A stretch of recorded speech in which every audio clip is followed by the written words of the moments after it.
Bondadoso Padre Celestial, quiero darte gracias nuevamente porque nos concedes la gracia continua, la oportunidad de poder estar juntos, de poder seguir aprendiendo de este tema tan especial como lo es el tema de la salud emocional y en este punto asociado a los grandes principios de la justificación por la fe. Quiero pedirte, Señor, que nos sigas dirigiendo, que nos concedas la gracia necesaria para que todos y cada uno de estos principios puedan ser renovadores, fortalecedores en nuestro corazón. Nos encomendamos en tus manos, en el nombre de Jesús. Amén.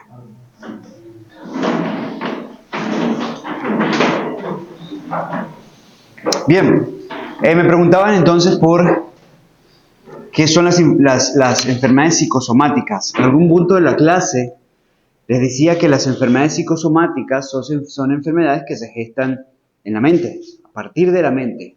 Psico viene de psique, mente, somato, cuerpo. Por eso psicosomáticas son enfermedades que realmente se sienten en el cuerpo, pero que vienen producidas por elementos netamente emocionales o mentales. De hecho, hay un estudio muy interesante. Les contaba que yo doy esa clase justamente para un instituto norteamericano, ProHealth University. Y cuando hablamos de las influencias psicosomáticas, es un tema fascinante. No lo abordé dentro de esta clase, podemos mencionar algunos elementos. Pero me encanta mucho un punto específico de ese tema. Las enfermedades psicosomáticas propias de las personas religiosas. Propias de las personas religiosas. Y creo que vale la pena que las repasemos. ¿Les gustaría que las repasemos? Que les dé ese punto en esta introducción de la clase. Bien, vamos a ver entonces algunas de las influencias psicosomáticas en el contexto religioso. Bien, porque en este punto, perdóname.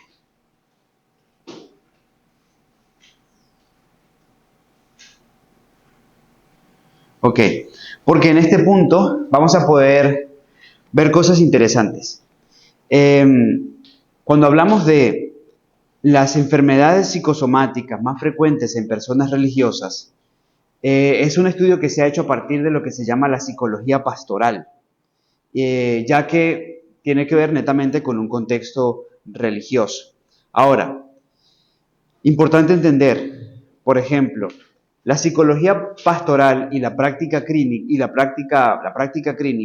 son condiciones que aparecen con mayor frecuencia. Por ejemplo, una de las características de las situaciones psicosomáticas más frecuentes en el contexto religioso, uno es la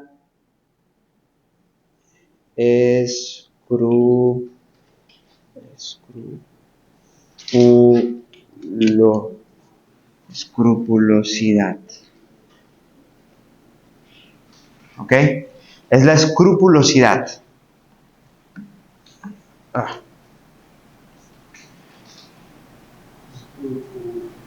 Sí, escrupulosidad o TOC religioso. No. Escrupulosidad.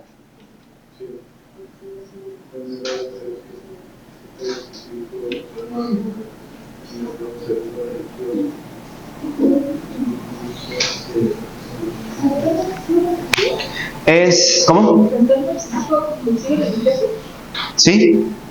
Fíjense que la escrupulosidad es probablemente el problema psicológico más estudiado en personas que son profundamente religiosas. ¿Cómo se manifiesta? Bueno, miedo constante a haber pecado. Miedo constante a haber pecado. Confesiones repetitivas. Aunque uno ya se ha arrepentido y demás, hay confesiones repetitivas del mismo pecado. Hay necesidad de orar perfectamente. Cuando la oración es una conversación, no es un video institucional que tiene que salir perfectamente. La oración es una conversación con Dios. Pero hay necesidad de orar perfectamente, aún en nuestro círculo íntimo con Dios. Hay un temor obsesivo a perder la salvación. Y hay una búsqueda constante de seguridad espiritual. Y hay, por supuesto, y bueno, me queda perfecto. ¿Por qué? Porque cuando hablamos de las heridas y las creencias irracionales en el contexto que lo venimos viendo, uno puede pensar que estas son las únicas causas de males del corazón y no son necesariamente las únicas. Son las más conocidas y resonantes, pero no son las únicas. Hay heridas que se gestan netamente del contexto religioso. Esta tiene una creencia irracional. La creencia irracional es, si no hago todo perfectamente, Dios me rechazará. Si no hago todo perfectamente, Dios me va a rechazar.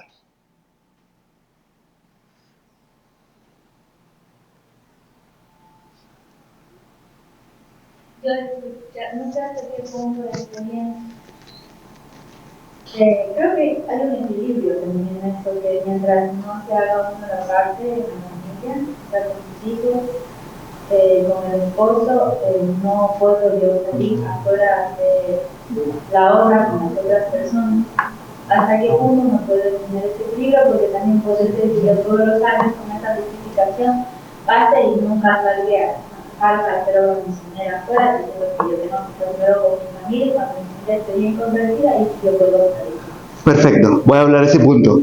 Pero fíjense, y ya lo voy a tocar. Nota, la creencia religiosa, o sea, si no hago todo perfecto, Dios me rechaza. La distorsión cognitiva de este mal, analizado por la psicología pastoral, es perfeccionismo.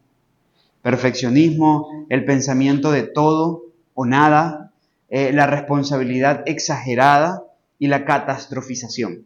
Es característico en ese contexto.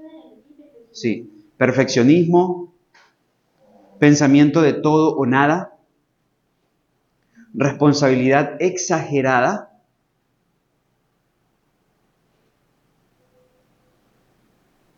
y catastrofización. Jesús confrontó principalmente, precisamente, esta clase de religiosidad basada en el miedo, porque de hecho, esto es una religiosidad basada en el miedo. Esto es lo que pasa cuando la experiencia espiritual se construye a partir del miedo. ¿Cómo lo abordó Jesús? Bueno, por ejemplo, venid a mí y hallaréis descanso.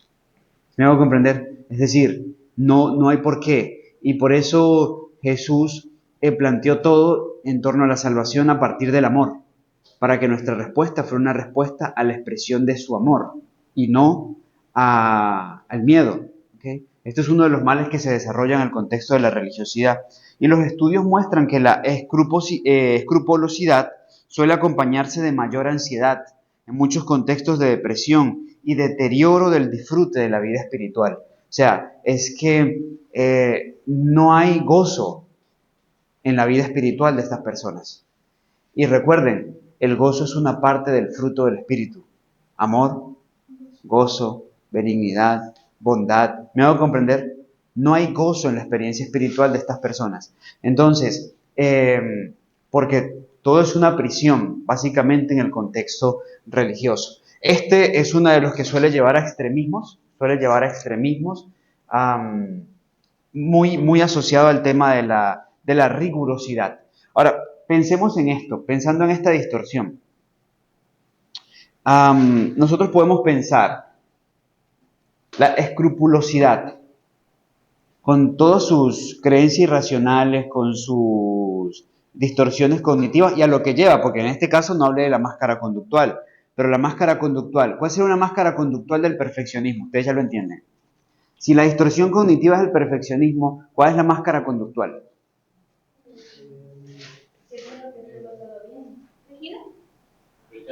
Ok, rígido, máscara conductual, es rígido, pero llévenlo a la práctica. O sea, recuerden que la máscara conductual es el fruto. O sea, llevémoslo a la práctica. ¿Cómo se manifiesta el perfeccionismo? Ahí.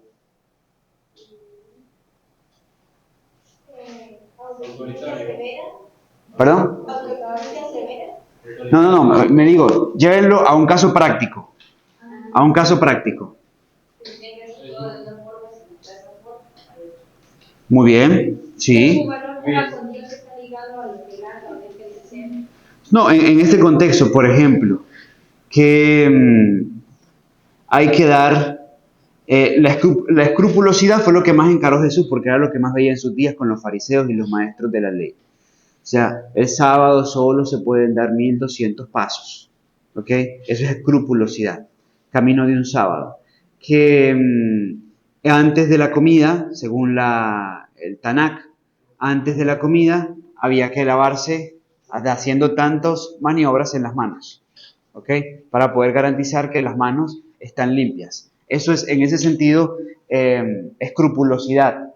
En el perfeccionismo, o sea, básicamente es que, bueno, si yo no como, o sea, si el arroz que como no es integral, estoy mal, estoy mal. ¿Me hago comprender?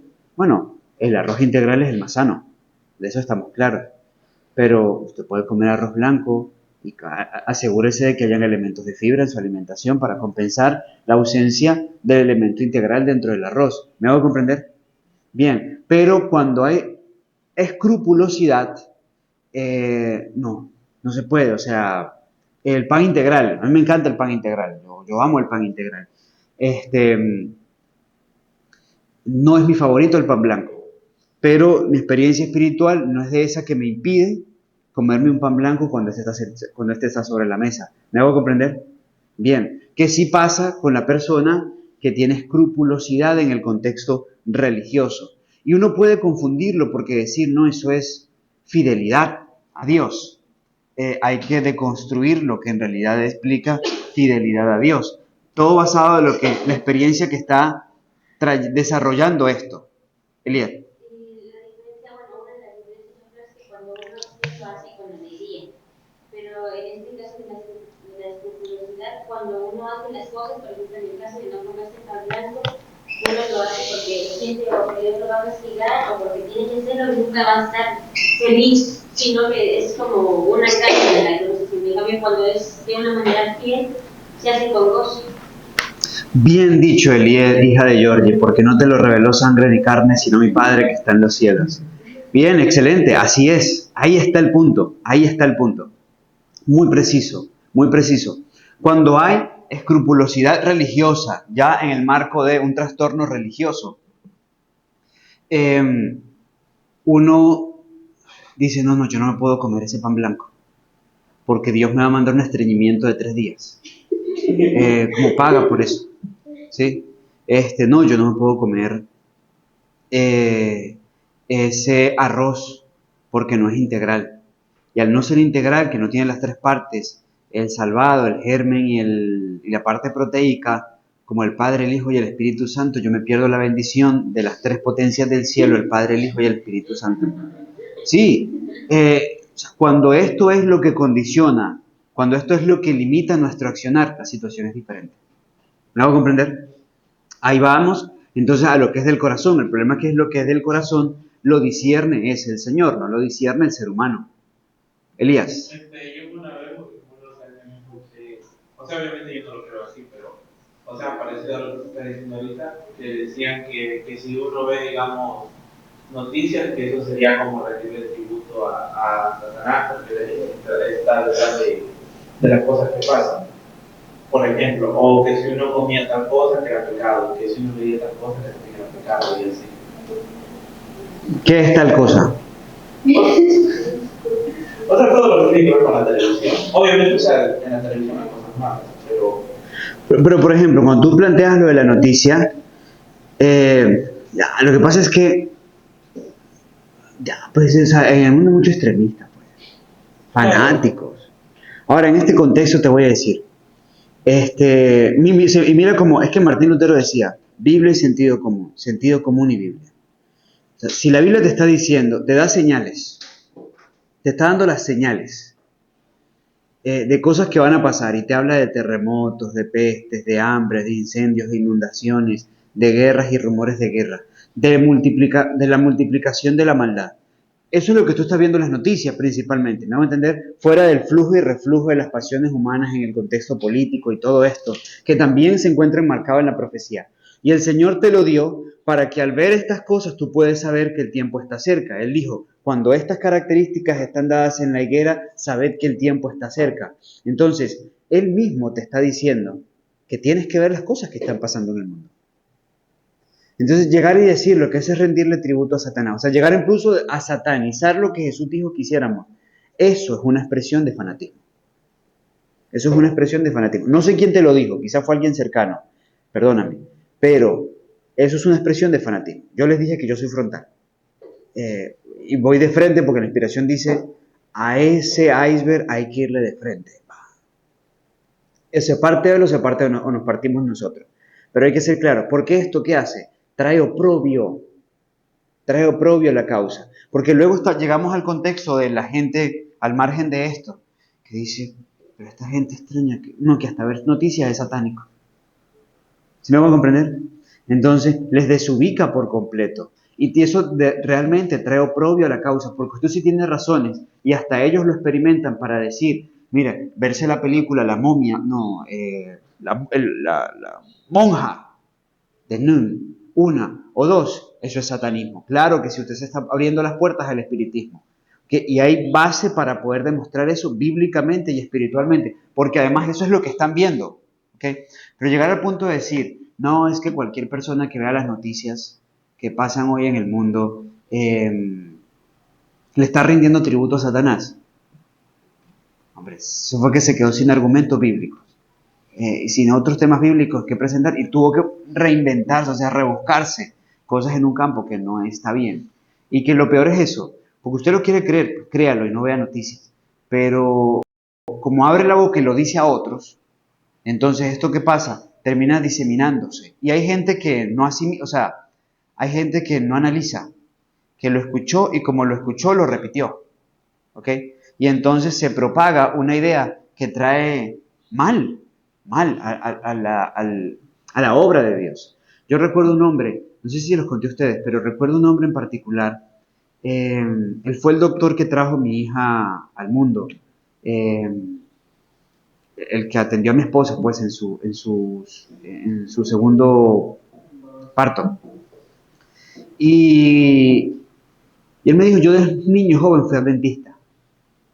Hasta que una vez, siendo joven ya estando en la carrera de medicina, escuché un predicador que pasó al frente allá en la iglesia y dijo, eso de los dinosaurios, eso es un invento. Esos bichos nunca existieron, dijo él. Miren, eso son huesos de perros que la gente enterró años atrás y le hacen la prueba esa del 14 y dice que tiene 2000 años, que tiene 2500 años y eso es un perro de hace 100 años. Él escuchó eso y se sintió muy ofendido porque él trabaja en la ciencia, pues. Y se levantó y se fue y dijo, esta iglesia no es. Le voy a decir la palabra que me dijo, porque hay que ser muy mongólico para decir lo que él dijo. Muy venezolano, pues, el doctor, es venezolano. Entonces, y es verdad, o sea, ¿en qué sentido? ¿Cómo tú vas a refutar? O sea, ¿cómo tú vas a refutar lo que claramente está presentado en la ciencia en torno a los dinosaurios, a su existencia? Es que hay restos completos, me hago comprender, que revelan formas, que revelan tipos específicos y características específicas. Y además, la inspiración también lo dice. Ese doctor, por ejemplo, que se apartó del adventismo ese día, en ese contexto, es el resultado de alguien que habló de lo que no tenía que hablar porque no tenía conocimiento. Entonces, si usted no conoce acerca de algo, no hable de eso. No sabe, no hable de eso. Investigue. Y cuando yo tengo una investigación objetiva, basada en la amplitud de la inspiración y en la palabra de Dios, hable para no traer oprobio ni deserción en la causa de Dios. Entonces, Elías, eso es falso. Es una expresión de fanatismo. Javier. Los dinosaurios existían en el Edén. Sí, no. Sí, te explico. Lo que pasa es que el término dinosaurio es un término del siglo XIX. Y se agruparon como dinosaurios a diferentes animales que fueron clasificados como que fueron extintos en eras específicas, a partir de la colisión de un asteroide con la Tierra. Bien, entonces, y ahí entran animales que sí eran parte de la creación de Dios. Pero también hay animales que no eran parte de la creación de Dios y que se contaban dentro de estos animales. Por ejemplo, pues, me hicieron poner la presentación. Bien, por ejemplo, hay animales que sí fueron parte de la creación de Dios y que fueron clasificados como esos, como dinosaurios, pero fueron extintos a lo largo del tiempo. Porque hay animales, y atención con eso, hay animales que se extinguieron siendo parte de la creación de Dios. Bueno, recientemente hay animales que se han extinto. Por ejemplo, hace 2 años se extinguió, a ver, Ciencia y Biblia. Se extinguió las jirafas blancas. La jirafa blanca se extinguió porque el ser humano, siempre el ser humano destructivo, miserable, vil, cazaron la última que quedaba. ¿Okay? Igual ya estaba condenada a extinguirse porque no tenía pareja y iba a morir, pero cazaron la última que quedaba para vender su cabeza, para vender su piel, para vender todo esto. Y desgraciadamente ha sido en el África y bueno, allá existe mucho menos control en cuanto a todas estas cosas. Pero aún recientemente se han extinto diferentes especies de animales. Ahora, fíjense, en cuanto esto es una presentación sobre ciencia y Biblia. Es otra clase que he dado, pero déjenme llegar al punto. Déjenme llegar al punto específico para responder tu pregunta. No es de la materia, pues, pero... Sí, no. Ya sé mejor dónde buscarla.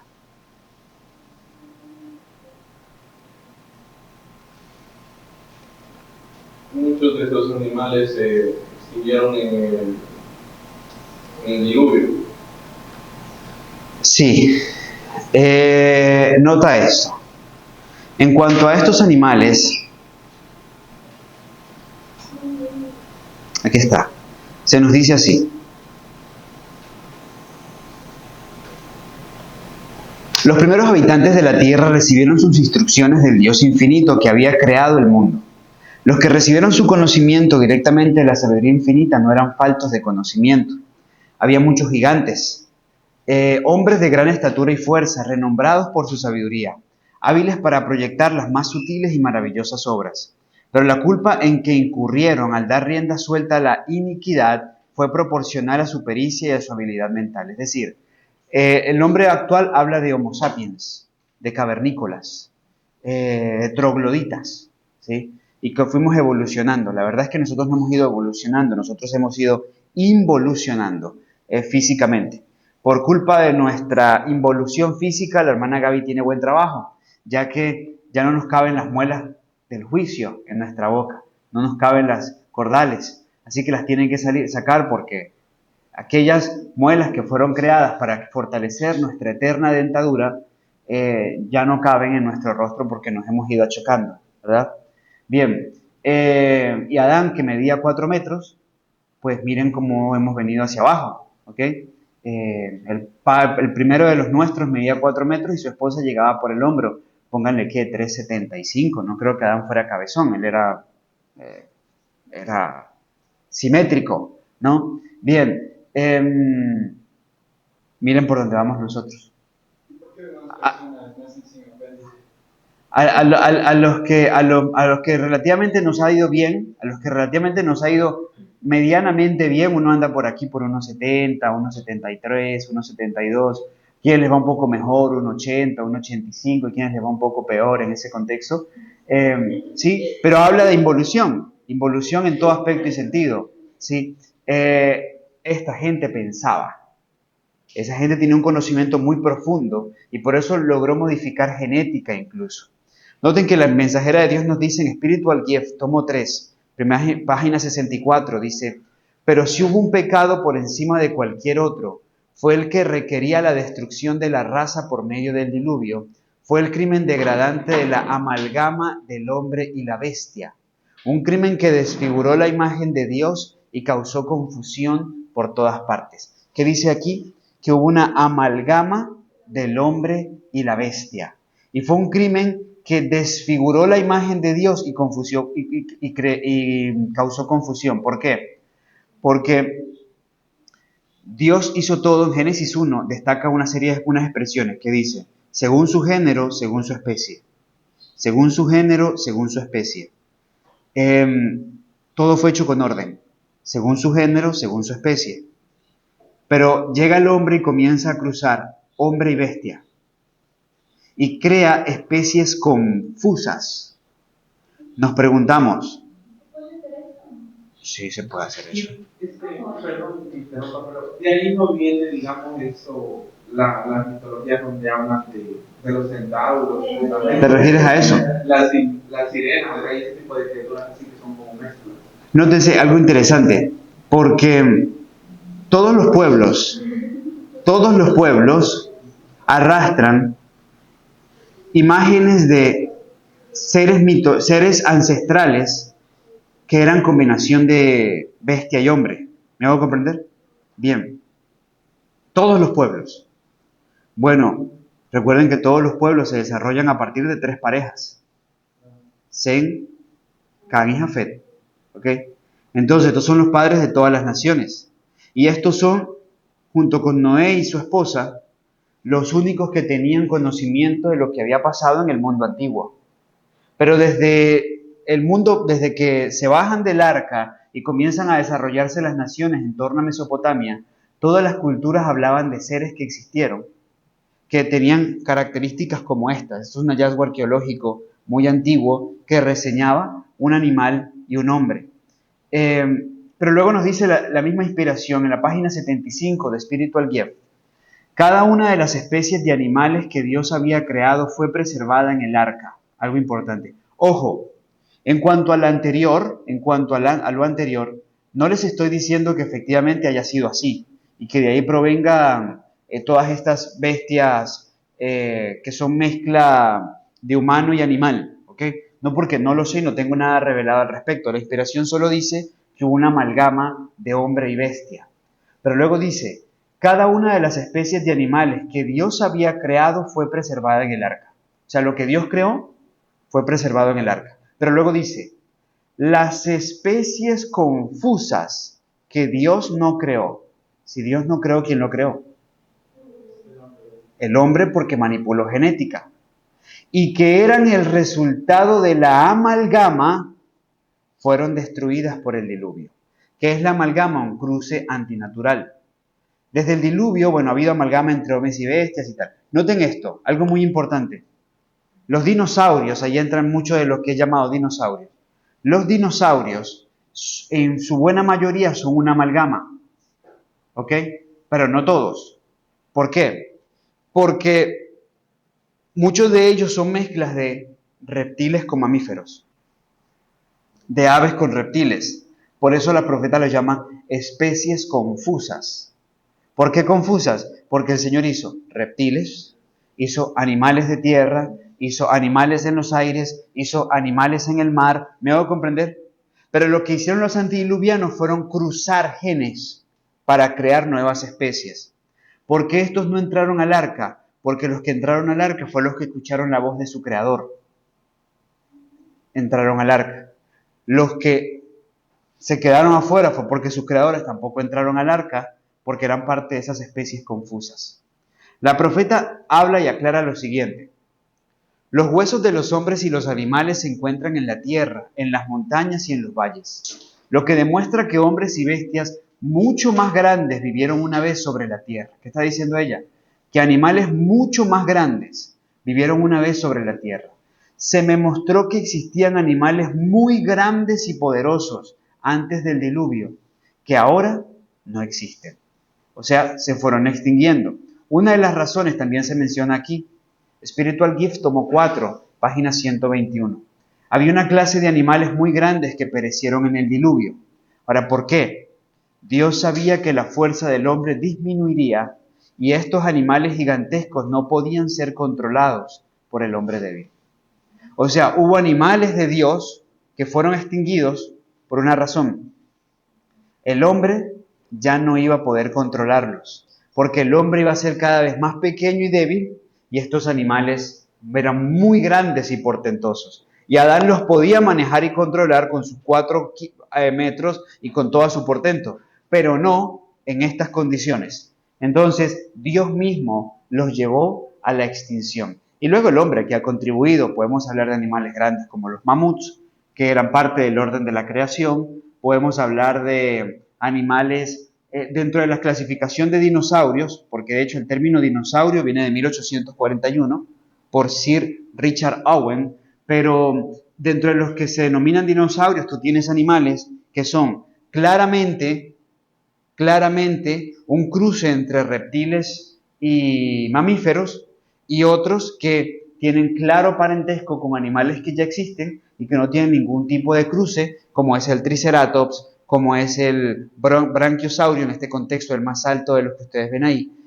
como puede ser el Parasaurolophus, como puede ser el Anquilosaurio, ¿ok? Pero no todos los casos, porque otros que sí son claramente una amalgamación, un cruce como este, por ejemplo, que es un cruce claro entre un reptil y un ave. Y eso es en cuanto a los dinosaurios. ¿El Leviatán entonces murió en el diluvio?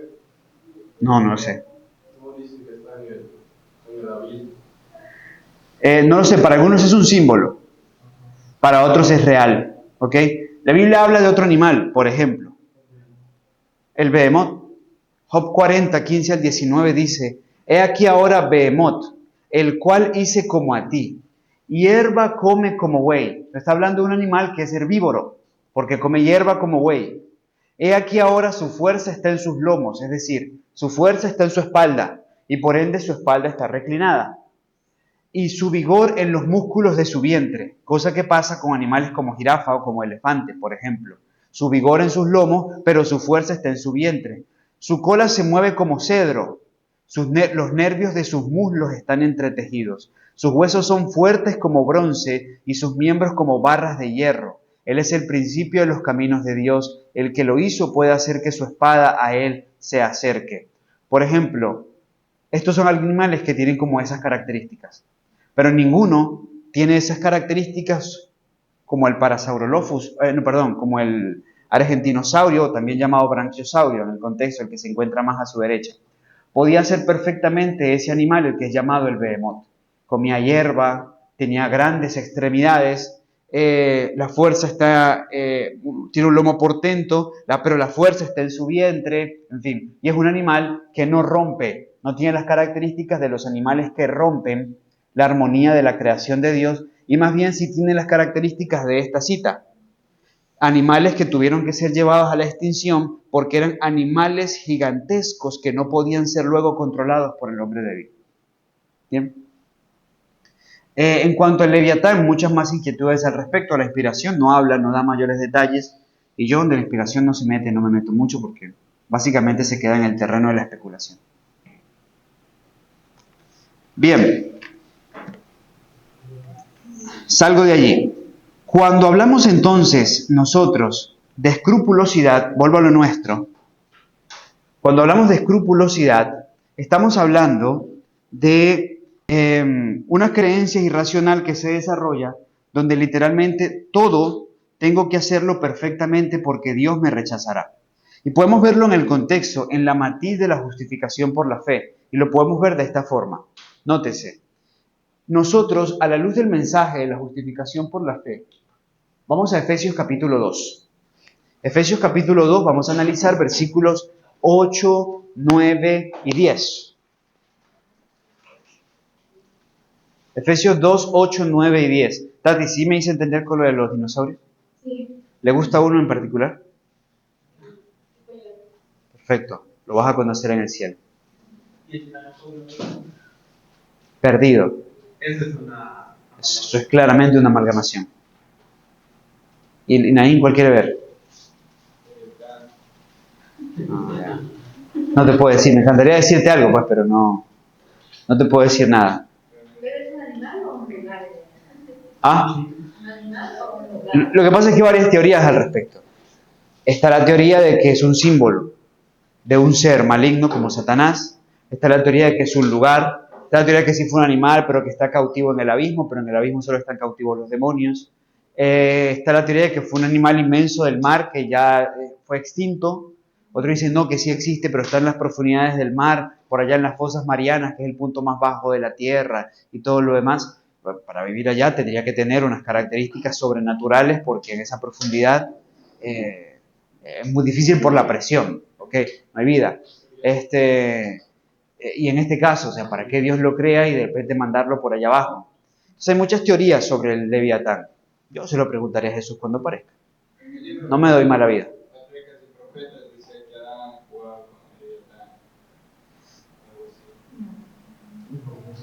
Es símbolo de Satanás. Otros dicen que es símbolo de Satanás. Sí, sí. No, nunca leí que Adán jugara con el Leviatán, ¿no?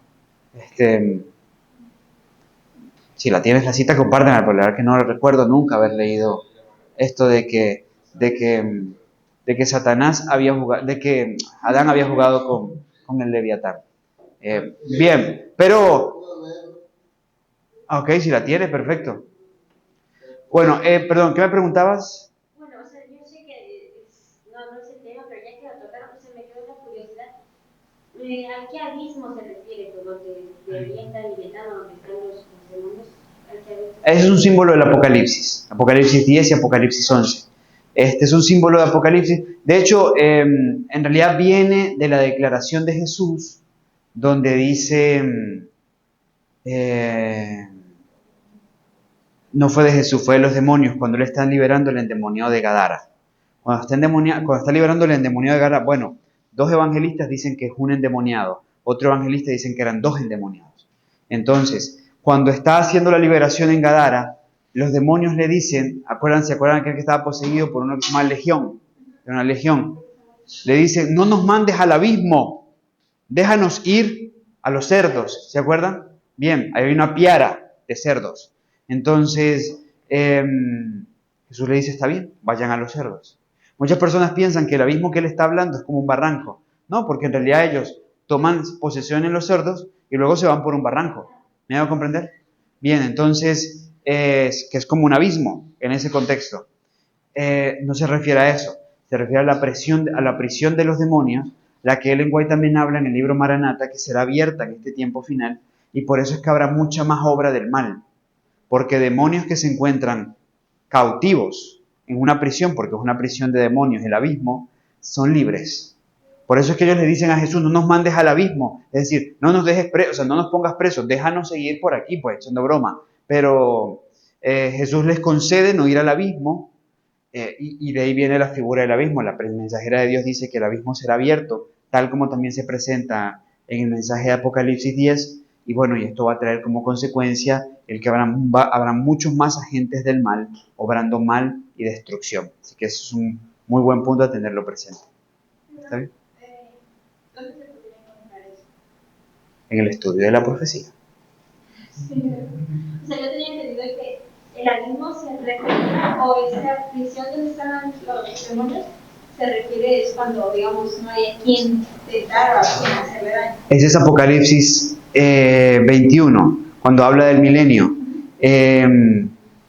donde Satanás es llevado a un lugar desolado y desierto, que es como queda la tierra. Allá el símbolo queda como prisionero, pero en realidad no es que está atado literalmente con cadenas, sino que no puede salir del globo terráqueo, donde estará viendo por 1000 años el resultado de su obra de destrucción. ¿Bien? Javier. Hace un amigo que también se llama Carlos en Masi, nos había dicho que el abismo era las profundidades del mar. Nos había mostrado versículos con ahí, pero no me acuerdo. Sí, lo que pasa es que, a ver, hay palabras que tú las tomas del contexto literal. Si tú vas a Abismo es literalmente, si lo tomas literalmente, es un abismo, ¿ok? Es decir, son grandes profundidades, Y nosotros tenemos grandes profundidades en cañones y tenemos grandes profundidades en el lecho marino. ¿Ok? De hecho, ahí están las más grandes profundidades, en el lecho marino. La profundidad más grande que hay en el mundo está en la fosa de las Marianas, ¿ok? Ese es el abismo más profundo. Y si hablamos literalmente de un abismo, ese es el abismo. Pero en el Apocalipsis, abismo es una palabra que se utiliza en un contexto simbólico, como lugar de prisión de demonios. ¿Okay? Y yo pudiera enseñarles literalmente eso, el problema es que esa no es mi clase. Ya les dije algo acerca de los dinosaurios y yo necesito volver al tema porque no es, no es, no es requerido ni Leviatán, ni dinosaurios, ni el abismo, ¿no? O sea, yo puedo atender alguna inquietud, pero no me puedo desviar de lleno a ello porque tengo que volver a la escrupulosidad. ¿Sí? Bien. Ok. Entonces, en ese mismo contexto, venimos diciendo lo siguiente. En cuanto a la escrupulosidad, vemos unos versículos de la Biblia. Efesios capítulo 2, ¿se acuerdan? 8, 9 y 10. Vamos a ubicarnos allí. Efesios 2, 8, 9 y 10. Por favor. Porque por gracia sois salvos por medio de la fe, y esto no de vosotros, pues es don de Dios, no por obras para que nadie se gloríe, porque somos hechura suya, creados en Cristo Jesús para buenas obras, las cuales Dios preparó de antemano para que anduviésemos en él. Ok, importante. Primer versículo. Porque por gracia sois salvos por medio de la fe. Y esto no de vosotros, pues es don de Dios, nos dice el texto. Primer texto bíblico. No por obras, para que nadie se gloríe. El problema de la escrupulosidad, bueno, estos versículos aplicados en la vida libran prácticamente de toda enfermedad emocional. Explico por qué. El escrupuloso está obrando porque siente que solo obrando puede obtener la bendición de Dios. Que es así como recibe el favor de Dios. Que es así como recibe, es así como es aceptado. ¿Se acuerdan de la creencia? ¿Cuál es la creencia irracional de la escrupulosidad? ¿Qué les dije? Sí. No. La creencia irracional que les dicté de la escrupulosidad. O hago todo perfectamente o Dios me rechaza. ¿Ok? Bueno, y luego viene esa distorsión cognitiva, que es el perfeccionismo, que es todo o nada. ¿Cuál más? ¿Perdón? Responsabilidad exagerada. Ahora, ¿por qué se desarrollan todas estas características? Porque, ¿cuál es el móvil? Vamos al móvil. ¿Cuál es el móvil? Yo solo puedo recibir la bendición de Dios si esto es hecho perfectamente. Si no es hecho perfectamente, yo no recibo la bendición de Dios. Y eso no es verdad.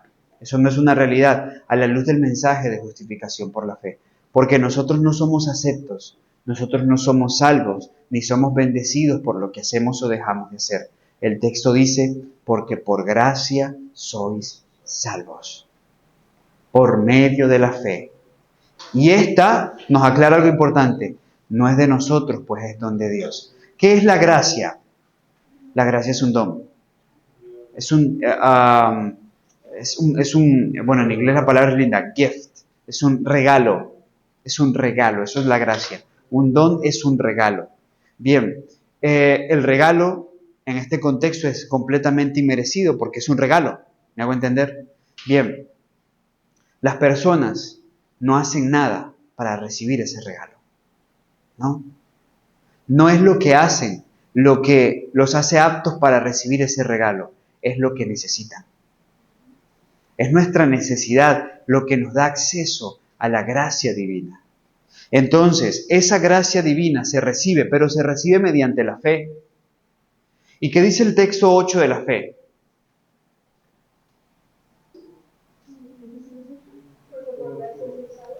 ¿Y qué dice luego de la fe? No es de vosotros porque es un don de Dios. Cuando está hablando de un don de Dios, no está hablando de la gracia, porque ya se sabe que la gracia es un don de Dios. Está implícito en la palabra, gracia. Está hablando de la fe. La fe también es un don de Dios. Aquí viene algo hermoso y significativo. Miren, nosotros para ser salvos necesitamos gracia. Es un regalo que se puede recibir mediante la fe, que también es un regalo. Para poder alcanzar la salvación, nosotros necesitamos experimentar el verdadero arrepentimiento para poder obtener perdón. Pero el arrepentimiento también es un regalo. Miren cómo lo plantea Hechos capítulo 5, versículo 31. Vamos a ver qué dice Hechos capítulo 5, en el versículo número 31. A este Dios ha exaltado con su diestra por príncipe y salvador, para dar a Israel arrepentimiento y perdón de pecados. ¿De quién está hablando ahí Pedro? Está hablando de Jesús, de quien dice, a este ha sido exaltado para dar a Israel ¿qué? Arrepentimiento. El verdadero arrepentimiento también es un don dado por Jesús. El arrepentimiento que nosotros experimentamos, que no viene de Jesús, es un falso arrepentimiento. En otras palabras, es un arrepentimiento del que tenemos que arrepentirnos. Ahora, el verdadero arrepentimiento es un don de Dios. Pensemos en otras cosas, el amor, que se tiene que manifestar en nosotros, como evidencia de que Cristo mora en nosotros, también es un don de Dios, no es nuestro. Nosotros necesitamos recibir el amor y el texto bíblico nos dice que Dios vierte su amor en nuestro corazón mediante su Espíritu. En otras palabras, todo lo que nosotros necesitamos para la salvación, lo recibimos. Lo recibimos.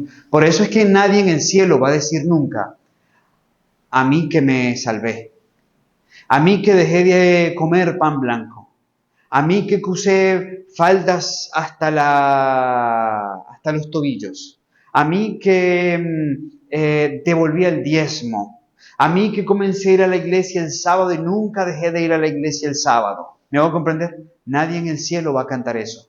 ¿Por qué? Porque en el cielo el único que se reconoce es al Salvador, porque efectivamente es nuestro Salvador. Fue el que hizo lo que necesitábamos para nosotros poder ser salvos, para poder ser redimidos. ¿Me hago comprender? Y sí, continúo. La pregunta es, por ejemplo, hablando del arrepentimiento, que es un don de Dios. Si alguien se acerca a nosotros y tuvo algo, perdón, ¿cómo uno sabe si es del don de Dios o eso ya uno no lo ve? Lo que pasa es que el corazón humano no puede discernir el corazón humano. Solamente Dios discierne el corazón humano.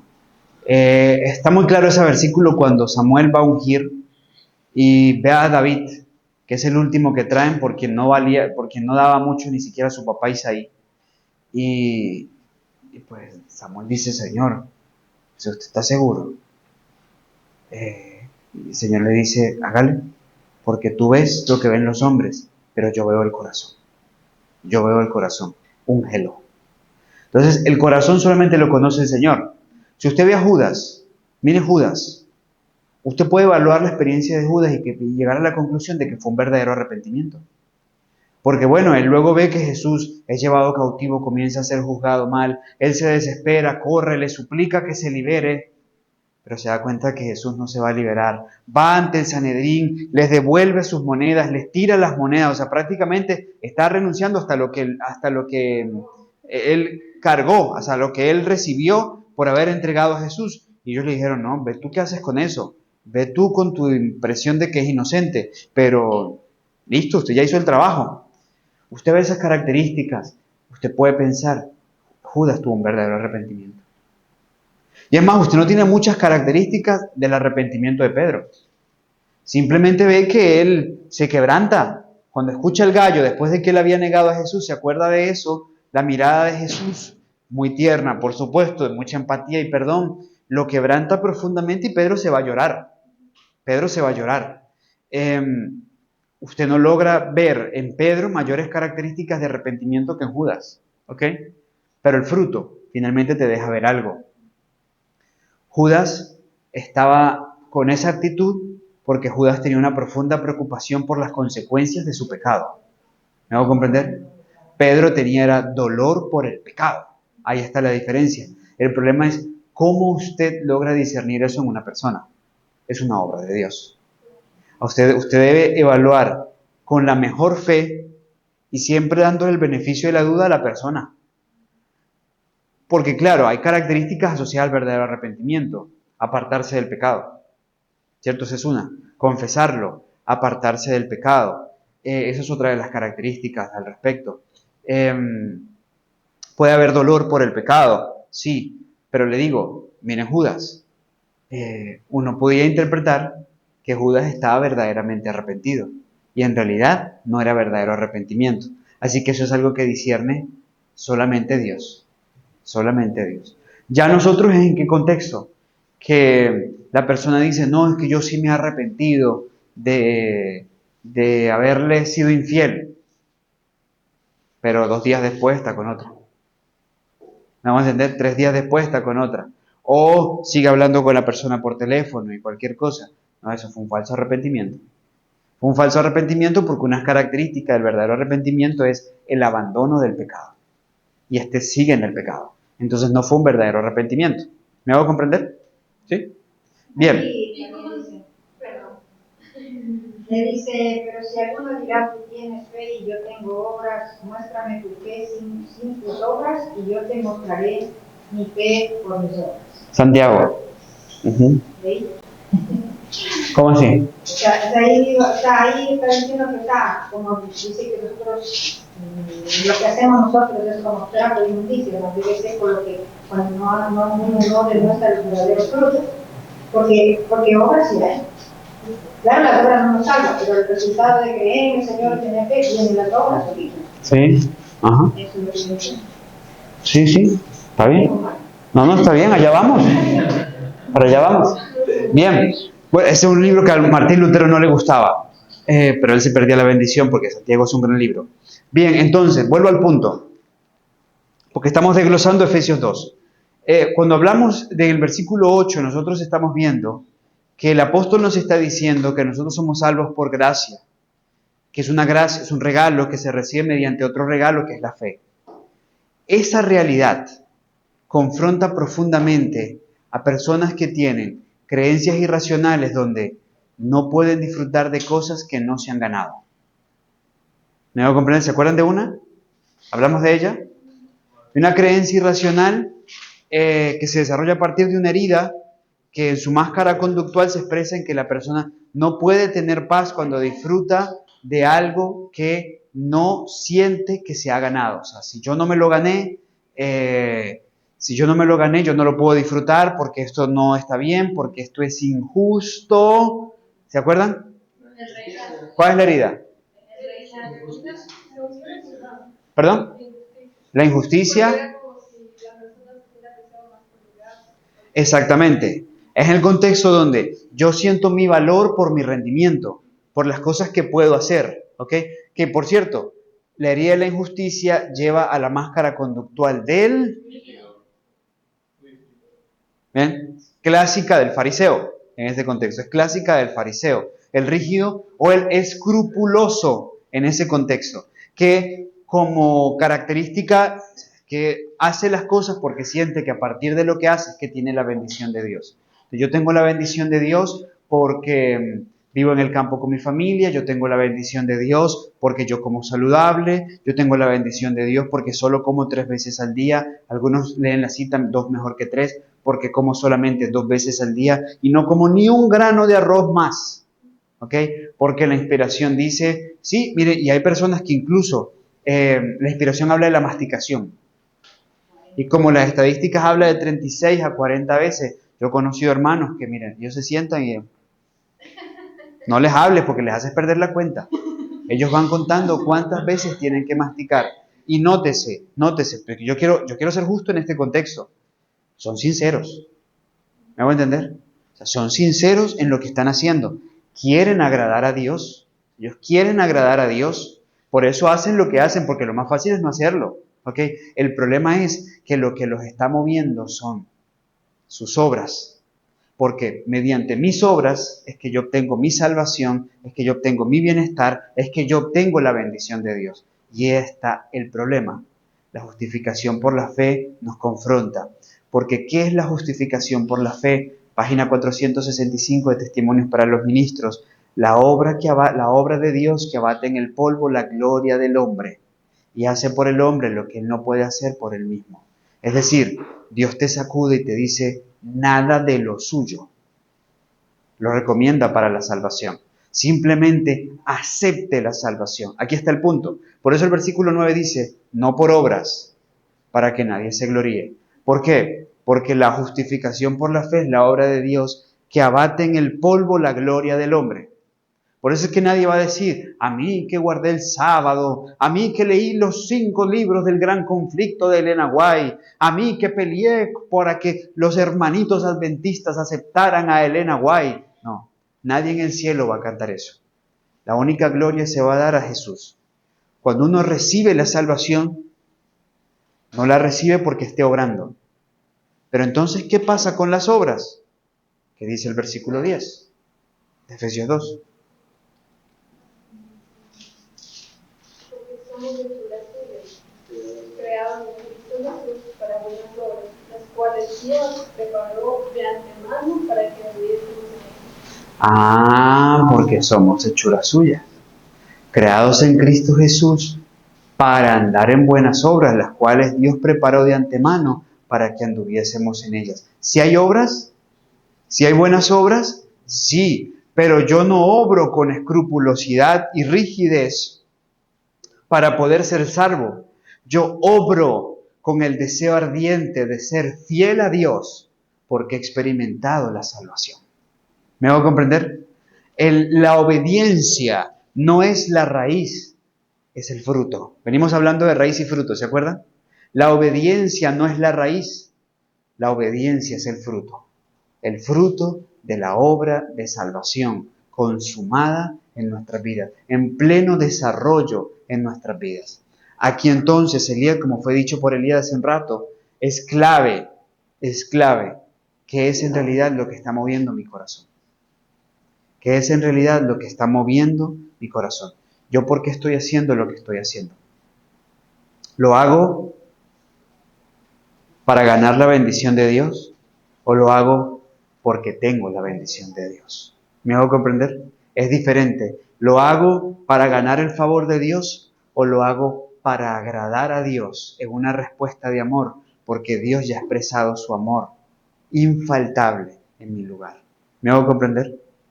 Ya, Liz, y después voy con Elías otra vez. Lo que quería mencionar es algo pequeño que en el libro Profesiones de Carácter y Personalidad, hablaba acerca de algo similar, pero el título era como el fanatismo. Y mencionaba que a veces uno puede llegar a hacer cosas, o sea, como incluso el hecho de ir a la iglesia, etcétera, pero que donde uno, o sea, el egoísmo está presente, o sea, como que yo estoy comiendo y que no hace la iglesia, que no lo haga, no realmente, o sea, cercana al Señor, sino uno siendo cristiano puede caer en algo peor.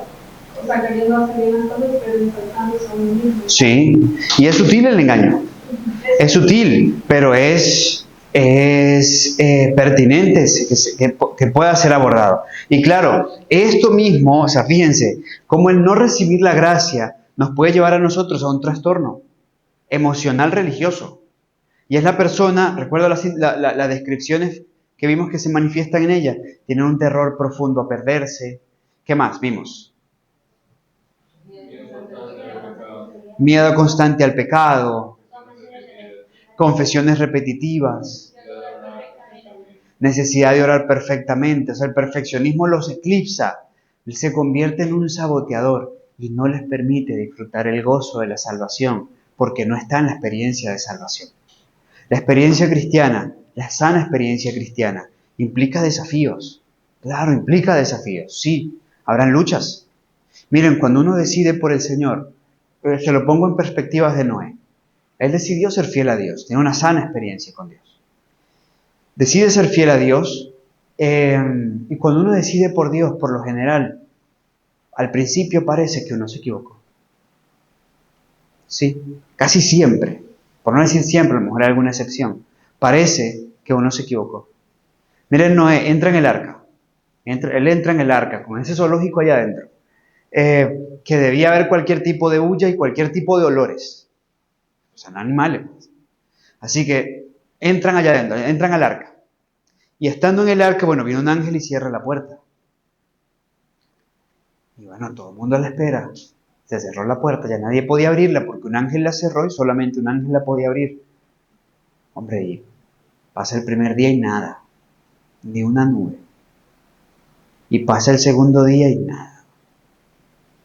Y pasa el tercer día y nada. Y la inspiración dice que la gente afuera burlándose, hacían fiestas, comenzaron incluso a hacer violencia contra el arca. Comenzaron a golpear el arca. No habrá faltado el que se les hubiera ocurrido incendiarla. En fin, o sea, practican violencia. Y claro, y obviamente los de adentro, la inspiración dice, la fe de Noé fue severamente probada. Claro, yo me imagino, tengo esta impresión, que por ahí al tercer o cuarto día se acercó Cam. Y haber sido el primero en acercarse.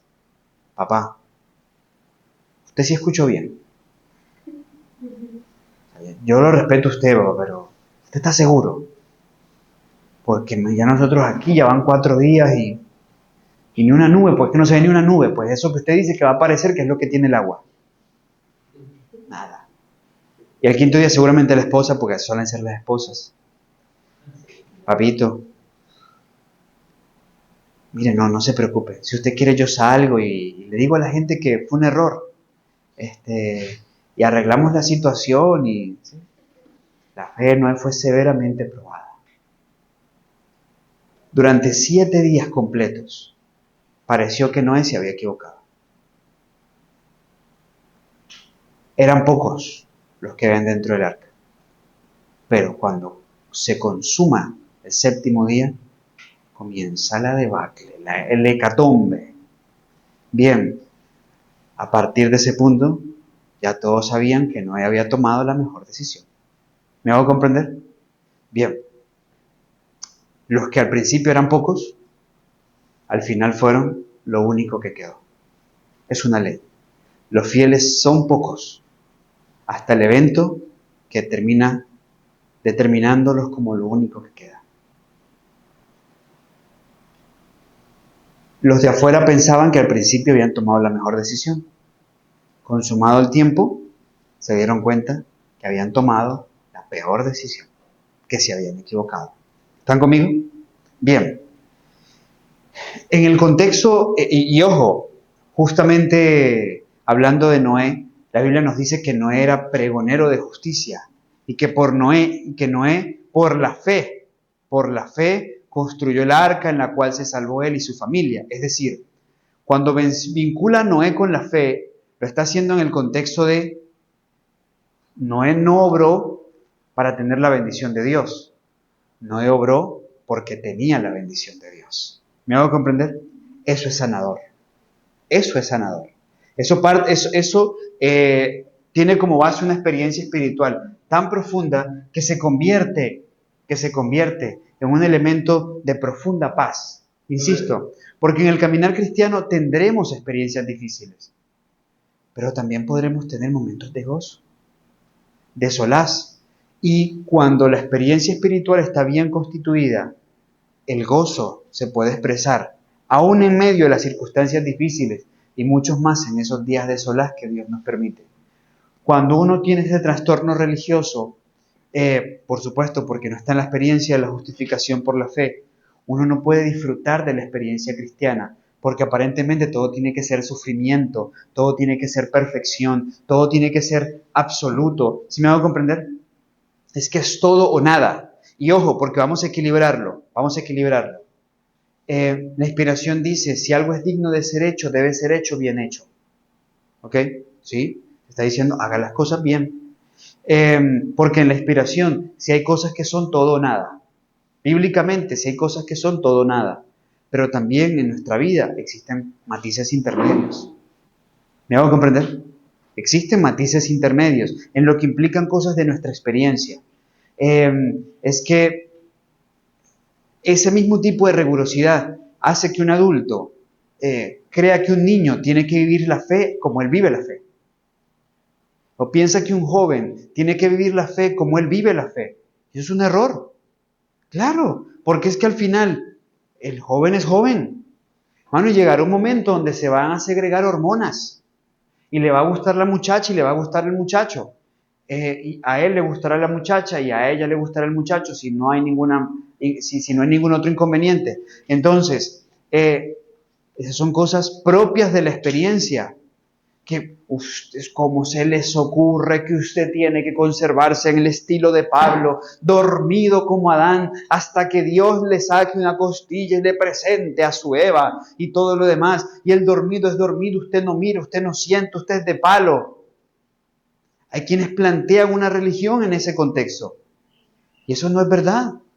Eso no es verdad. Entonces lo que hacen es prorrogar su rigurosidad, sus trastornos emocionales en el contexto religioso en los jóvenes.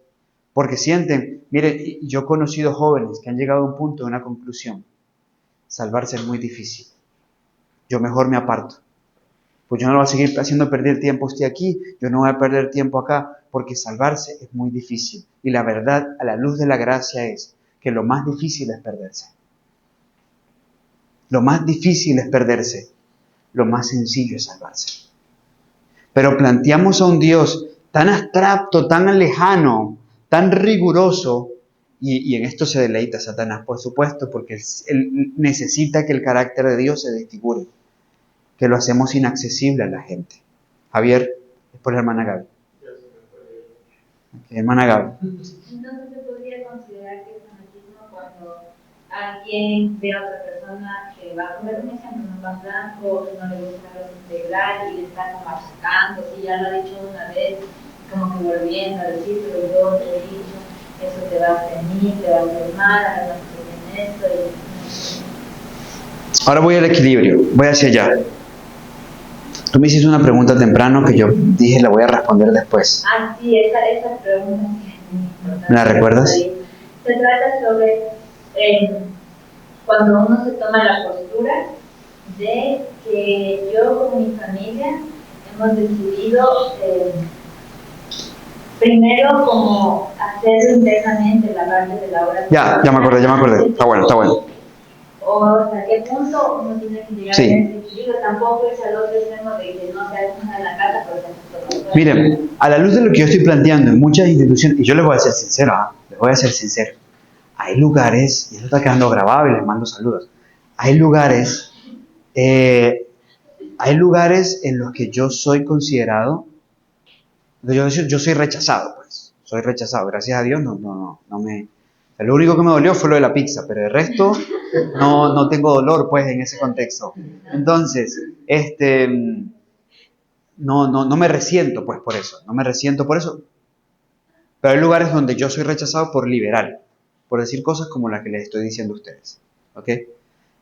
Pero yo les he dicho antes, una raya para un tigre no es diferencia porque es un tigre. Entonces, es una raya más o una raya menos. Sí, hay lugares en ese contexto donde yo soy señalado como liberal por decir las cosas que digo. Yo practico la reforma prosal. Yo no como carnes, yo no como azúcar, yo vivo en el campo.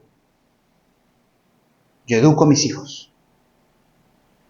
¿Qué les puedo decir? Bueno, yo guardo el sábado, en lo que entiendo que es guardar el sábado. Y todas estas formas, ¿ok? Entonces, no vivo en las ciudades, no voy al cine, no, ¿sí me hago comprender? Bien.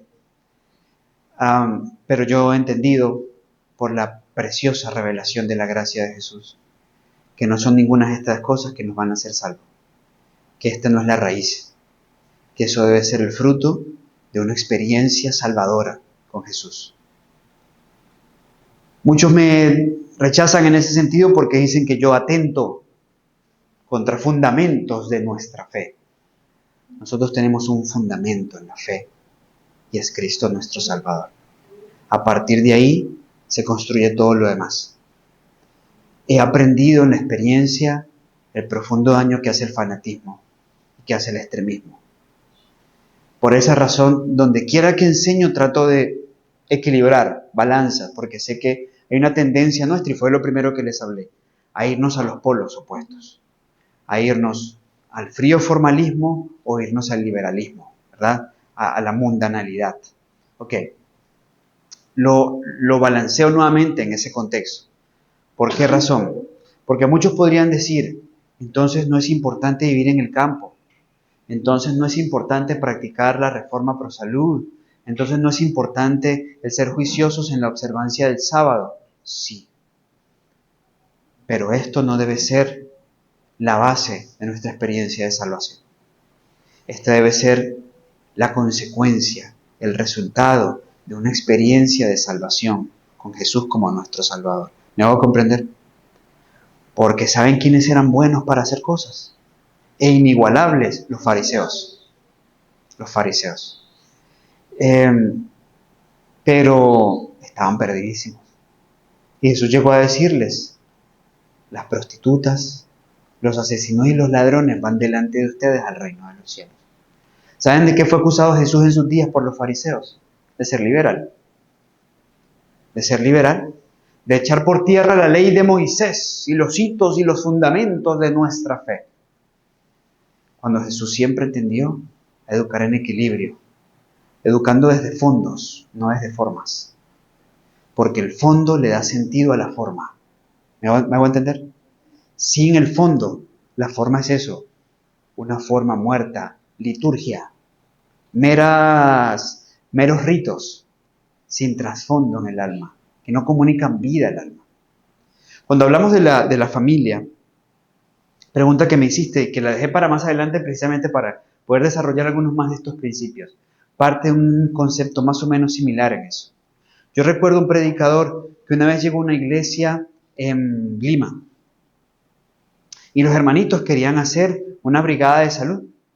Ellos querían hacer una brigada de salud, querían como organizarse para hacer como una expovida, 8 remedios naturales y algunas personas y todo.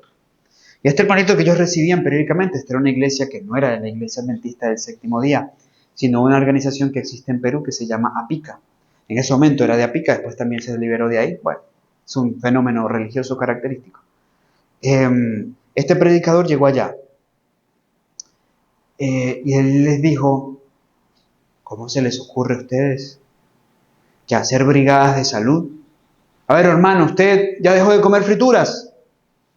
No, hermanito. ¿No usted qué hace hablar de salud? ¿Y usted, hermanita? ¿Todavía está comiendo arroz blanco? Sí, pero hermanito. ¿Y usted qué va a hacer trabajo de salud? ¿Y usted qué, hermano? ¿Usted ya está haciendo ejercicio? ¿Está tomando 8 vasos de agua al día? Bueno, entonces como ninguno practicaba la reforma pro salud. Nadie podía trabajar en la brigada médica. Desmontaron todo, al final no se hizo nada. Desconstruyamos ese engaño. Lo que tú haces te hace digno. ¿Me hago entender? O sea, lo que tú haces y dejas de hacer te hace digno de poder hacer un trabajo. Eso es una herida, eso es un engaño.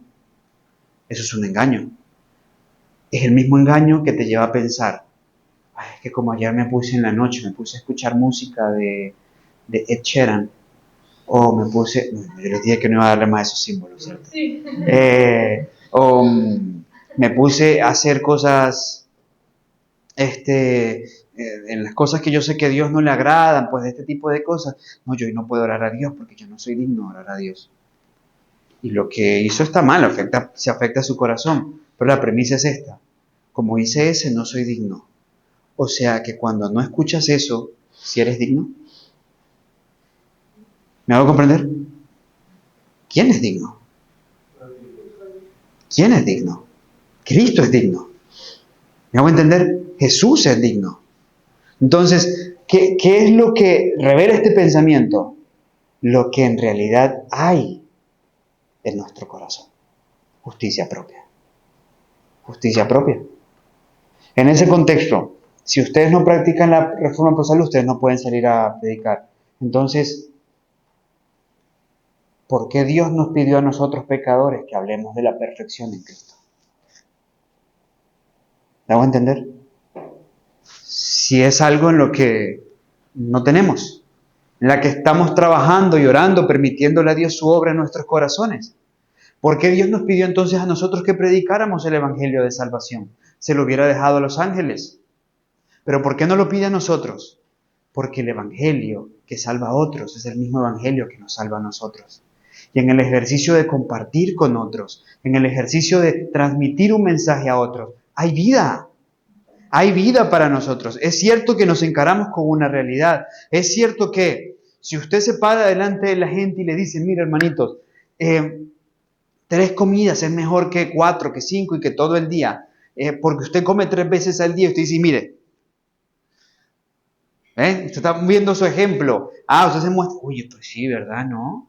Mire, pero claro, no es que sí funciona. Claro, no es que yo pensé que los que no comían carne, pues eran raquíticos, que la temporada de viento tenían que estar guardados en su casa. Pero no, yo estoy viendo que no, que sí hay gente que tiene. Por supuesto, si hay coherencia, si hay consecuencia en nuestra vida, el impacto es mucho más grande. ¿Me hago entender? Pero no implica que quien no lo practica no lo tenga que hacer, porque lo que tiene que ser hecho, debe ser hecho. Por algo Dios nos pidió a nosotros que comuniquemos estos mensajes. Entonces, hay personas que dicen eso, pero yo los pongo en contracara. Pablo presenta en 1 Corintios 12 los dones espirituales y habla de la obra misionera y habla de hacer obra misionera en diferentes contextos. Y lo hace en Corinto. Una iglesia difícil. Difícil porque en esa iglesia, yo no me encontré iglesias con este caso, por lo menos no con este. Él denuncia en esa carta, en una de sus cartas, de un hijo que se había acostado con la mujer de su papá, que no era su mamá. A esta misma iglesia cita que las mujeres estaban siendo un problema. Las mujeres de Corinto eran un problema. Y por eso Pablo llega a la conclusión a ellos, porque le está hablando a ellos, y les dice que la mujer calle en la congregación. Si va a preguntar, que pregunte en la casa, porque está generando problemas en la iglesia. Imagínense. Y a esa misma iglesia, el mismo apóstol Pablo denuncia que la cena del Señor, que en ese entonces, como debería ser, era una cena, no era un sorbito de jugo con un pedacito de pan, sino que era una cena, ¿ok? La cena del Señor la habían convertido en banqueteo. Los ricos, por un lado, los pobres, por otro lado, entonces, y habían introducido muchos elementos más y se había pervertido el símbolo en torno a la cena del Señor. O sea, mira esta iglesia, es que teníamos relaciones sexuales terribles, es que teníamos mujeres haciendo un daño tremendo en la iglesia, es que teníamos errores doctrinales, la iglesia también estaba peleando, porque luego aparece el problema de Apolos, entonces la mitad que era de Apolos, la mitad que era de Pablo y una partecita que era de Pedro, entonces se peleaban en ese contexto siguiendo hombres. Todo ese contexto, Pablo les escribe y le habla de los dones espirituales, le habla del amor, le habla de que procuraran el don de profecía, que procuraran avanzar en la obra del Evangelio. Si uno tuviera que ser perfecto para poder trabajar por la obra de Dios, nadie hiciera nada. ¿Me hago comprender? Nadie hiciera nada. Si uno tendría que tener ciertas características para poder hacer algo por la obra de Dios, Pablo no hubiera hecho lo que hizo con la iglesia de Éfeso, motivándolos a la obra misionera a pesar de su situación, porque sabían que parte de la solución a su situación era estar activos en la obra de Dios. Una de las cosas que yo más agradezco en mi vida es que Dios me ha dado la oportunidad de enseñar y compartir. Porque es mi excusa no solo para servirle a Dios, para estudiar más, para orar más, para buscar más. Por eso es que somos bendecidos al dar, porque recibimos y nuestra alma se nutre. Entonces, ese es un engaño de justicia propia. Tu familia tiene que ser perfecta para que puedas salir a trabajar. No, trabaja por Dios, porque eso es parte de lo que Dios ha dejado para poder llevar a tu familia a dar un testimonio positivo. El estudio de la palabra, la oración, la testificación, el servicio, son claves para nosotros poder desarrollarnos. Pero si tenemos un falso concepto en torno a la justificación por la fe, nos quedaremos en la casa porque no somos perfectos. ¿Sí me hice entender? Sí, es que, por ejemplo, suele decir, no, es que mi hijo se quiere todo cocinado, yo tengo esta lucha, y mi esposo también, entonces, ¿cómo vamos a ir a predicar si nosotros no lo vivimos? Entonces, eso es lo que estoy. Bien, ahora, una familia bien ordenada y disciplinada, dice la inspiración, es el mejor sermón que se puede predicar. Eso es una realidad. Equilibramos, volvemos a equilibrar. No es hagamos y deshagamos, igual podemos trabajar en la obra de Dios. ¿Me hago comprender? Pero tampoco es, como no soy digno, no voy a hacer nada por la causa de Dios. No, avancemos en la causa de Dios, permitiéndole a Dios que su obra siga creciendo en nosotros, entendiendo que mientras damos recibimos y que en ese ejercicio somos profundamente bendecidos y recibimos mucho de lo que necesitamos para nuestro crecimiento. ¿Sí? Bien. La pregunta antes de esa, ¿cuál fue? Que no sé si la respondí, a veces... Sí, creo que sí la respondí. No, pero bueno, ya no sé si decirlo. Era solo justamente de eso de que, o sea, no es que debemos esperar a ser perfectos para poder salir a predicar, porque así como las demás cosas son dones, la perfección que nosotros lleguemos a tener es un resultado, es un fruto, por el amor que nosotros tenemos. En Hebreos 13:21 dice, bueno, 20:21 dice, y el Dios de paz que resucitó entre los muertos a nuestro Señor Jesucristo, y no pasó de las ovejas por la mente del pacto eterno, os haga perfectos para toda obra buena, para que hagáis su voluntad, haciendo Él en vosotros lo que es agradable a la gloria de Jesucristo. Amén. Entonces, ver que, o sea, aún la perfección que se produce, bueno, por esta respuesta del amor de Dios a nosotros nos la da Jesús, o sea, el Señor nos da la perfección a nosotros. Es que vamos a ese punto, es justificación por la fe pura. En realidad, cuando nosotros aceptamos el mérito de Jesús en nuestro favor, nosotros estamos habilitados en perfección para hacer la obra perfecta de Cristo. ¿Me hago comprender? Es decir, cuando un alma, cuando una persona en un contexto familiar se crece en la experiencia de la salvación, se recibe la salvación que Cristo ofrece, se entienden los desafíos que tenemos como pecadores, pero en la gracia preciosa de Jesús que se ha expresado a nuestro favor, nos habilita para salir con autoridad, a poder enseñar con confianza a partir de lo que Jesús ha hecho por mí y a partir de lo que estoy permitiendo que Jesús está haciendo en mí. ¿Sí? Bien. Hermana Gloria. Sí, justamente estamos hablando de predicar la palabra del Señor. Hay una hermana que predica o sale y le gusta, le encanta la palabra del Señor. Pero está correcto que ella no sea casada, pero viva con su marido, que haga la obra. Ok, en este caso, nos sirve todos estos ejemplos. Ella le gusta salir a hacer la obra de Dios, no está casada. ¿Por qué no está casada? Porque el marido que tiene no quiere casarse. Ok, entonces entiendo que ella se casó, después de que, ella se juntó con su pareja, conoce luego al Señor, desarrolla un deseo ardiente de predicar la palabra, de ir a compartir la palabra, le gusta hacerlo, pero no está casada. Ok. El fariseo diría, el riguroso diría, usted no puede enseñar, ni predicar, ni compartir, porque usted no está casada, usted está en concubinato, en fornicación. No puede.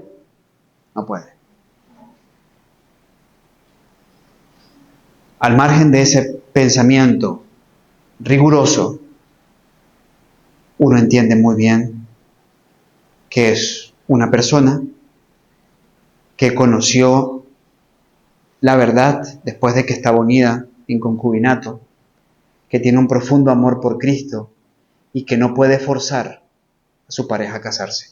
¿Me va a comprender? No sé si hay alguna dependencia económica, si hay hijos de por medio. Ok. Cualquiera diría, porque a rajatablas, cualquiera descarta lo humano, como si Dios fuera así, que deja a su esposo. Fariseo diría que deja a su esposo y así podría entonces estar habilitada para predicar. Pongo en proporción y en balanza. ¿Será que Dios quiere que ella deje a su esposo, deje a su hijo sin padre, se exponga a las dificultades que están implícitas en una situación económica que actualmente es dependiente y además que rompa ese hogar por completo? o que mejor persevere dando ejemplo y testimonio hasta el momento que el Señor pueda consumar esa obra de salvación en ese corazón, en este contexto el de su esposo. Yo creo más en el segundo Dios porque ese es el que he conocido. ¿Me hago entender? El Dios de lo humano. Satanás se ha especializado en llevarnos a esto, a la escrupulosidad, e incluso en muchos basados en el honor de Dios, pero es que todo parte de una visión que tenemos de un Dios austero, o sea, severo, que está esperando que te equivoques para castigarte, que está esperando por donde das papaya para otra vez castigarte, ¿sí me hago entender? Y le fallaste aquí y te mando una diabetes, y le fallaste allá y te mando un estreñimiento, y le fallaste y ahí está Dios castigándonos, a la espera de castigarnos. Ese es el Dios que vino a desmentir Jesús, quien vino a revelarnos el verdadero carácter de Dios. El mismo Jesús que vio a aquella mujer a punto de ser condenada y le dijo: mujer, tranquila, yo tampoco te condeno. Si el que la podía condenar no la condenó, le dice: vete y no peques más. Ese Jesús empático. Mira, ese Jesús que les contaba el caso hace unos días en el libro Testimonio sobre conducta sexual, adulterio y divorcio. Inspiró a la mensajera de Dios para que en un contexto donde había un pastor, ¿se acuerdan? Que tenía una esposa que estaba internada en un centro psiquiátrico, ya tenía muchos años. Sin embargo, el pastor sentía la necesidad de volverse a casar.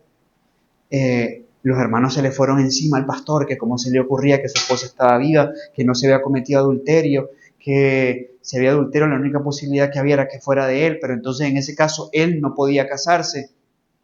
Y la mensajera de Dios tuvo que salir al paso y decirles: dejen en paz al pastor. Ninguno de ustedes ha llevado la carga que él ha llevado con la paciencia y la fidelidad, y Dios quiere que él rehaga su vida.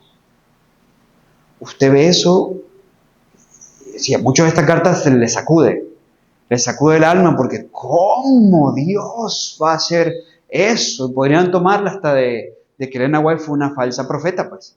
¿Cómo? Porque está contradiciendo que solamente bajo el marco del adulterio y todo lo demás. Nos desconectamos de ese Dios que ama profundamente a sus hijos, de ese Dios que considera lo humano, que no tiene una regla fija fuera de sus 10 grandes mandamientos, quien luego que parten del principio fundamental de su amor, que son desarrollados y son una expresión de su amor, y que se desglosan en preceptos que pueden ser muy circunstanciales en función de lo que revela cada caso, porque es que tenemos en el mundo más de 8.000 millones de personas con circunstancias y situaciones completamente difíciles, contextualmente distintas, que hace imposible meterlas todas en un manual. ¿Me hago comprender? Pero ahí tienes el Dios que aborda personalmente cada caso. Si tú me preguntas a mí, yo, más que impedirle que predique, la seguiría estimulando que predique, que siga compartiendo la obra. ¿Por qué? Porque eso es bendición para ella, porque eso es bendición para su esposo, porque eso será bendición para su hogar, porque quizás será al final de todo este conflicto la diferencia entre un esposo perdido o salvo. También, o sea, no se le permite pasar al público, tampoco que deben salir del público. Bien, cuando hablamos, y aquí vamos a otro punto, y vamos al receso. Cuando hablamos de asuntos eclesiásticos, hay normatividad que se establecen en iglesias para la preservación del orden, para que no haya anarquía. La anarquía es cada uno hace como le parece. Entonces, si la iglesia tiene establecido eso se entiende. Se entiende el que no se le permita quizás compartir un tema públicamente, temiendo quizás la influencia que algunos van a tomarla mal, me está pasando, pero ella vive en concubinato. ¿Me hago entender? Y lo van a tomar mal. Y es más, y lo peor aún, porque es que aquí es donde está el daño. El que finalmente va a decir: pero si ella lo hace, yo también lo puedo hacer. Y si a ellos se lo permiten, a mí me lo permiten. Pero ella está en un contexto propio, distinto a este otro. ¿Me hago comprender? Entonces, muchas veces estas medidas son necesarias para conservar el orden, evitar la anarquía y dar apariencia de mal. Pero que la hermana pueda involucrarse en actividades de servicio, en compartir la palabra, en dar estudios bíblicos, impedírselo es ir en contra de lo que necesita su alma para el desarrollo y el progreso. ¿Okay? Y lo va a hacer quien tiene ese problema. Ese que usted ve ahí. Escrupulosidad, como una condición emocional religiosa. Porque un hijo mío también vive así. Él no quiere casarse. Ahora, él también no quiere casarse al revés. Ella no es cristiana. Y él dice, mientras ella no me muestre frutos que ha cambiado, no me voy a casar. También alguien es. Bueno, esos son otros tipos de distorsiones. Bien, ok, vamos entonces al receso y nos